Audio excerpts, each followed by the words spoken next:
ಪಾಂಡವೋಶ್ವಮೇಧದ ರಕ್ಷಣೆಗೆ ಹೊರಟವೇ ಅರ್ಜುನ ಎಂಬ ಕೇಳಿದರೆ ಹೊರಟು ಬಂದ ಕಾರ್ಯಕಾರಣ ಅನೇಕ ವಿಧೆ ಆಲಿಸಬೇಕು.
ಹಿರಿಯರ ಅನುಭವದ ವಾಣಿ ಪಾಂಡವರಾದ ನಮ್ಮ ಪಾಲಿಗೆ ಅಕ್ಷರ ಸಹ ಜಯಿಸಿಕೊಂಡಿದೆ.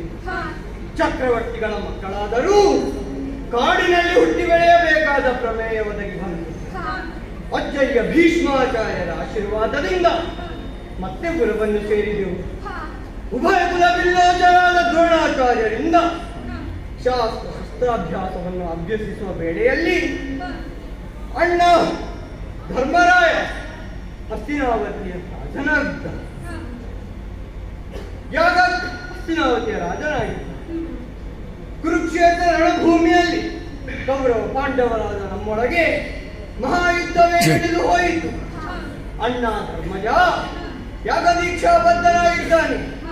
ಅಷ್ಟೇ ಅಲ್ಲ, ಅಣ್ಣ ಭೀಮಸೇನನೂ ಸಹ ಭದ್ರಾವತಿಯ ಯವನಾಶ್ವನೊಡನೆ ಹೋರಾಡಿ ತನ್ನಂತಹ ಯಾಗಾಶ್ವವನ್ನು ಹಿಂಬಾಲಿಸಿದ ನಮ್ಮ ಸೇನಾ ವಾಹಿನಿ ಈಗ ಮಣಿಪುರವನ್ನು ಸೇರಿದೆ.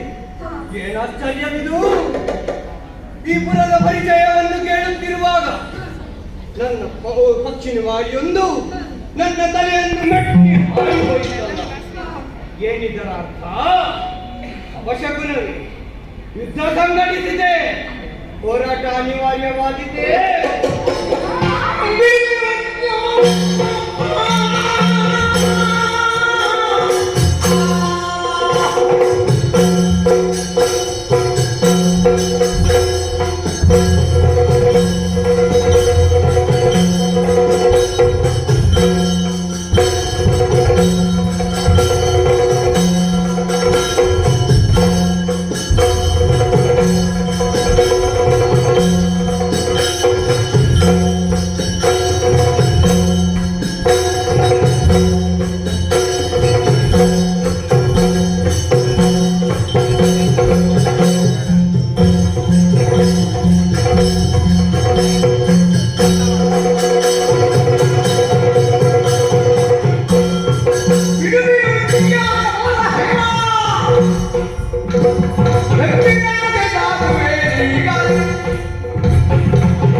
ಮಾತನ್ನು ಕೇಳಿ ಮನಕ್ಕೆ ಬಹಳಷ್ಟು ಸಂತೋಷವಾಯಿತು. ಬಂದದ್ದೆಲ್ಲ ಬರಲಿ, ಗೋವಿಂದನ ದಯ ಹೊಂದಿರಲಿ ಎನ್ನುವ ನಮಗೆ ಯಾವ ಚಿಂತೆ ಇದೆ? ಪುರ ಪ್ರವೇಶಿಸಲಿ ತುರಗ, ನಾವು ಹಿಂಬಾಲಿಸೋಣ.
ನಮ್ಮನ್ನು ರಕ್ಷಿಸಬೇಕು. ಅದು ಟಿವಿಯು ಸೇನೆ ಮುತ್ತಿಗೆ ಹಾಕುವುದು.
ಶಿಲ್ಪಶಾಸ್ತ್ರದ ನೈಜತೆಯ ಒಳ ಅರಿವನ್ನು ಗುರುತಿಸಿ ಲಕ್ಷ್ಮೀ ದೇವಿಯ ಕಿವಿಯಲ್ಲಿ ಇಸುರುಡಿಯಾಡಿಯಾರು ದೇವದಾನವ ಶಿಲ್ಪಿಗಳಂತಹ ಭಯ ವಿಶ್ವಕರ್ಮರೇ ಬಿಟ್ಟು ಕಚ್ಚಿ ತಾವು ಕಲಿತ ಶಿಲ್ಪಶಾಸ್ತ್ರದಲ್ಲಿ ಲೋಪದೋಷ ಇದ್ದೀತು ಎಂದುಕೊಂಡಾರು 10,000 ಕಂಬಗಳಿಂದ ಆವೃತವಾದಂತಹ ಮಣಿಪುರದ ಸಭಾಂಗಣ ಸುತ್ತಲಿನ ಗೋಡೆ ನೋಡಬಾರದೆ ಎತ್ತರದ ಭಿತ್ತಿಗಳಲ್ಲಿ ಕೆತ್ತಿದ ಚಿತ್ತಾರವು ನೈಜತೆಯನ್ನು ಮೀರಿಸಿದ ಪ್ರಕೃತಿಯ ಮಡಿಲಿನಂತಿದೆ.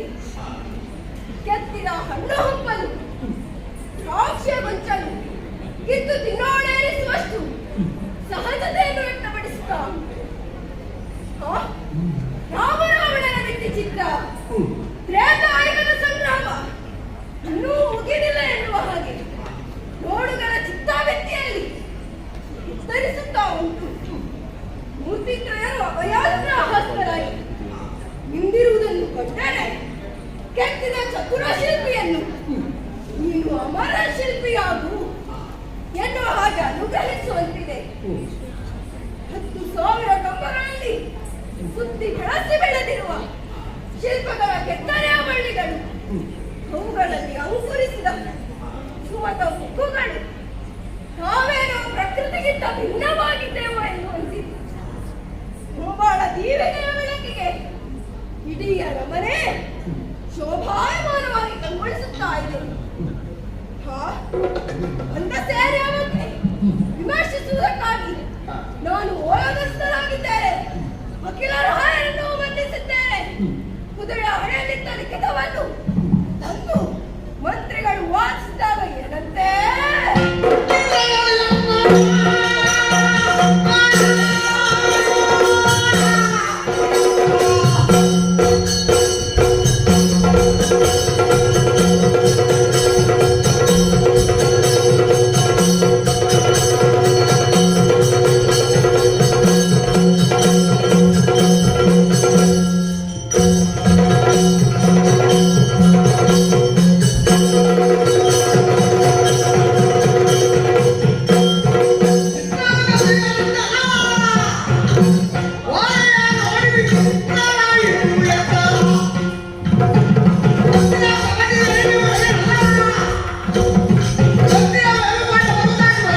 ಮಕ್ಕಳಿದ್ದಾಗಲೆಯೂ ಬಂದಳು ಮಗನ ಕೊನೆಗಾಗಿಯೇ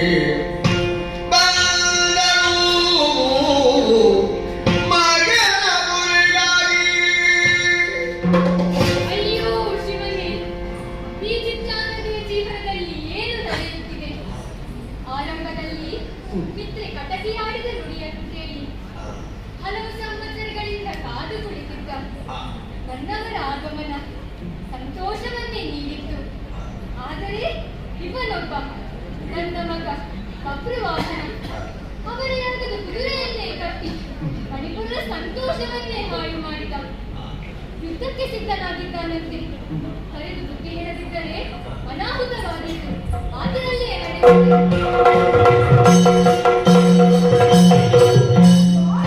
ಸಹೋದರರಿಗೆ ಓದ್ತವ. ನನ್ನ ಕಣ್ಣ ಮುಂದೆ ಬರಬೇಡ.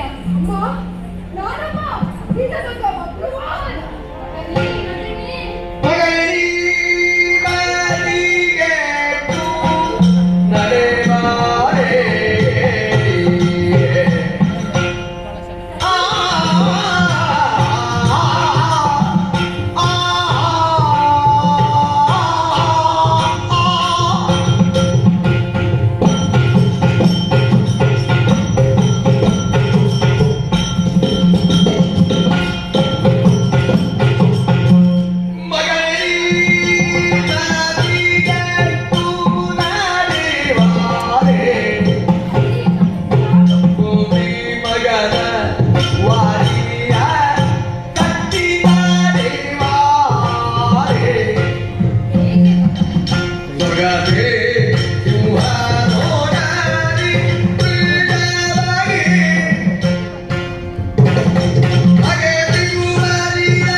ಸಿಂಹದೊಡನೆ ವೃಷಭವು ಗೆಲ್ಲುವುದಕ್ಕೆ ಸಾಧ್ಯವೇ?